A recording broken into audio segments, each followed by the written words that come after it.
ڈسکا میں ہونے والے دل خراش واقعے پر بی بی سی نے ایک تحریر لکھی ہے جو حرف بحرف ہم آپ تک پہنچانے لگے ہیں۔ 10 نومبر کی صبح زہرا قدیر کے فون کی گھنٹی بار بار بج رہی تھی مگر کوئی فون اٹھا نہیں رہا تھا۔ آج سے قبل ایسا بہت کم ہی ہوا تھا کہ زہرا کے فون پر اتنی بار کالز آنے کے باوجود کوئی جواب نہ آیا ہو۔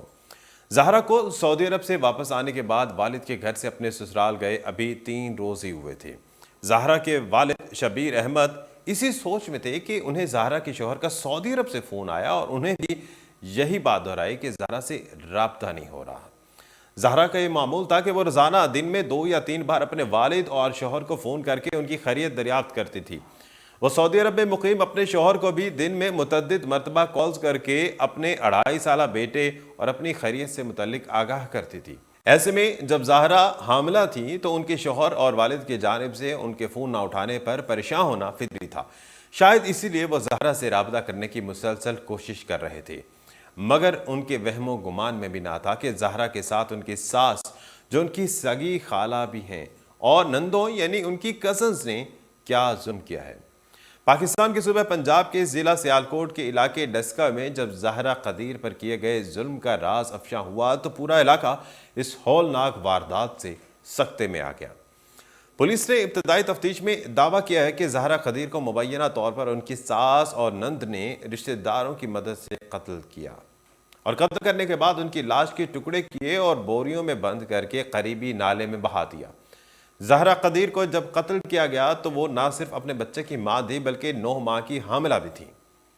زہرا کے قتل کا علم کیسے ہوا؟ زہرا قدیر کے والد شبیر احمد کو جب زہرا کی خیریت سے متعلق تشویش ہوئی تو وہ فوراً اس کے سسرال گئے تاکہ اپنی بیٹی کی خیریت کے بارے میں جان سکے، مگر وہاں پہنچنے پر انہیں زہرا کی ساس نے بتایا کہ وہ گھر پر نہیں ہے۔ یہ بات شبیر احمد کو کچھ کھٹکی۔ شبیر احمد خود بھی پنجاب پولیس میں بطور اسسٹنٹ سب انسپکٹر خدمات انجام دے رہے ہیں۔ انہوں نے بی بی سی اردو کو بتایا کہ میں زہرا کو کال کرتا رہا مگر جواب نہیں مل رہا تھا، جس کے بعد میں خود ڈسکا چلا گیا۔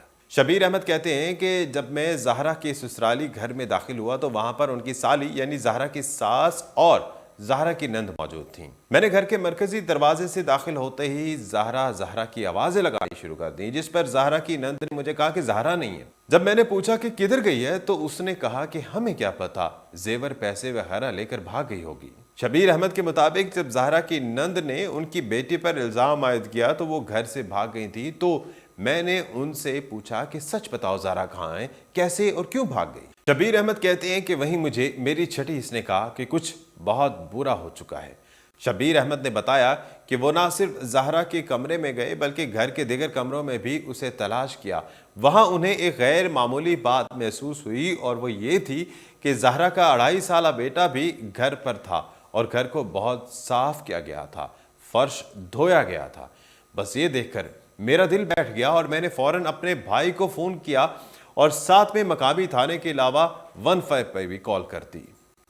شبیر احمد کا دعویٰ ہے کہ پولیس کو اطلاع دینے کی ایک وجہ یہ بھی تھی کہ ان کی بیٹی کو ماضی میں بھی سسرال میں ایک بار مارنے کی کوشش کی گئی تھی۔ شبیر احمد کو جب اپنی بیٹی سسرال میں نہ ملی تو انہوں نے ڈسکا کے مقامی تھانے میں زہرا کے سسرال والوں کے خلاف اس کے اغوا کا پرچہ درج کروایا۔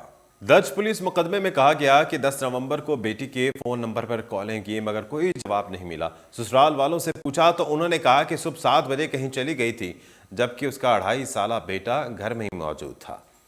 درج مقدمے میں یہ بھی کہا گیا ہے کہ اس سے پہلے بھی زہرا کو سسرال والوں نے مارنے کی کوشش کی تھی، اس لیے انہیں خوف ہے کہ زہرا کو اس کی ساس، 3 نندوں اور ان کے ایک عزیز نے غائب کر دیا ہے۔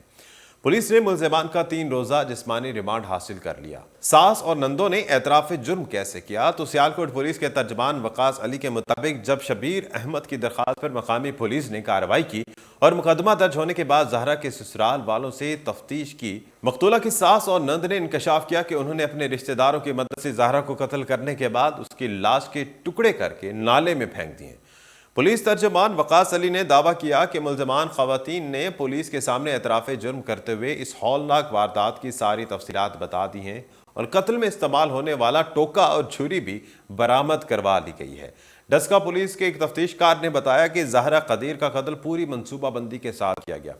ان کا کہنا ہے کہ تفتیش اور ملزمان کے اعترافی بیانات کے مطابق رات گئے جب خاتون یعنی زہرا قدیر کمبل اوڑھ کر سوئی ہوئی تھی تو ان کی ساس نے ان کو ٹانگوں سے پکڑا،